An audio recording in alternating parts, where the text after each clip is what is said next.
Hello and welcome to episode 7 of ImpactEd, and today we're going to follow on with the material on establishing a school vision. Now, just as important as the situational analysis work around discovering your data and comparing your school's work to the evidence base is this concurrent work on getting a vision. We've been using the material that Steve introduced us to from the Window of Certainty, and today we're focusing on values. And again, we'd encourage you, if you haven't already, make sure you purchase the book. Great read, and gives that deeper understanding of the work that we're talking about today. So just to recap, the Window of Certainty includes a vision, it includes beliefs, it includes values, which is where we're working today, and it involves outcomes as well. Now, the process is exactly the same as the last episode on beliefs, if you were following that. So what we want to do is elicit a group response to the question of values, and this process is the best way to end up with a set of values that the greatest number of people can commit to. So perhaps before we go any further, we should unpack what's a value. Good. And to me, a value is those things that we say are important, that we don't just say are important, but we put weight to. So for instance, for me, one of the things that I value is I value student progression over attainment.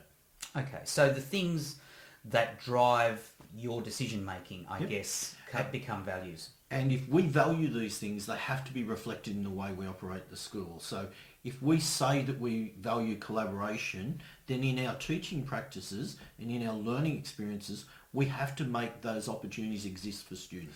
And I guess the flip side is true as well. If we head off in a direction that depends on a set of values, and yet we have staff members who cannot commit to those values, then we've got all sorts of trouble.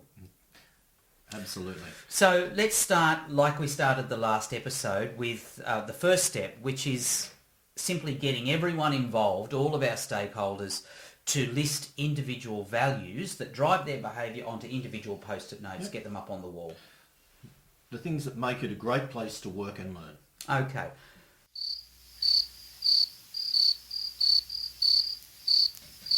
So hopefully you've got those values on the wall. So the second step's going to be a no-brainer.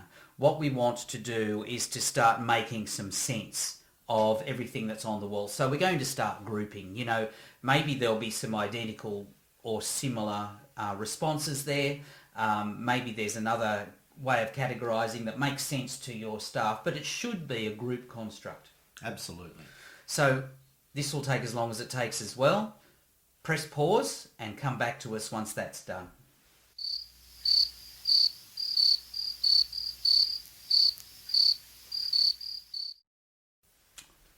So we've captured our values. They're up on the wall in post-it notes. You've started to group them into similar ideas.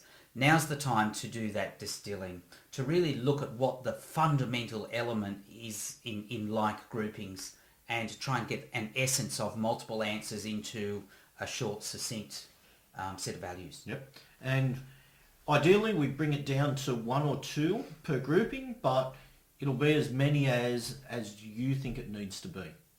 Off you go. Press pause. We'll be right here when you get finished with that.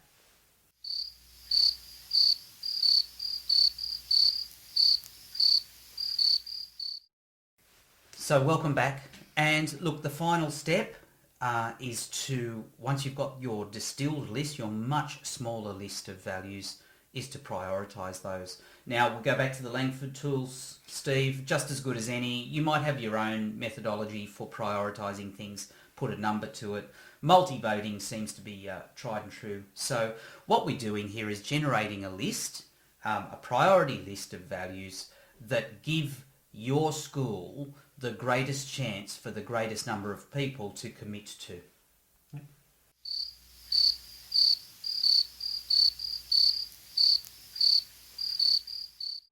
Now that we've come up with a final set of values, it's a really good opportunity to go back, have a look at the vision, make sure that both the values and beliefs are going to contribute to your school achieving the vision, but also just do a quick cross-reference between your values and beliefs, because sometimes it's very easy for one to jump out of where it belongs. So make sure those things that you've got listed in beliefs are genuinely beliefs and not values. Conversely, the values sit where they should. We'll look forward to taking you through the final phase, which is working through outcomes, very shortly. Have a great day. Take care.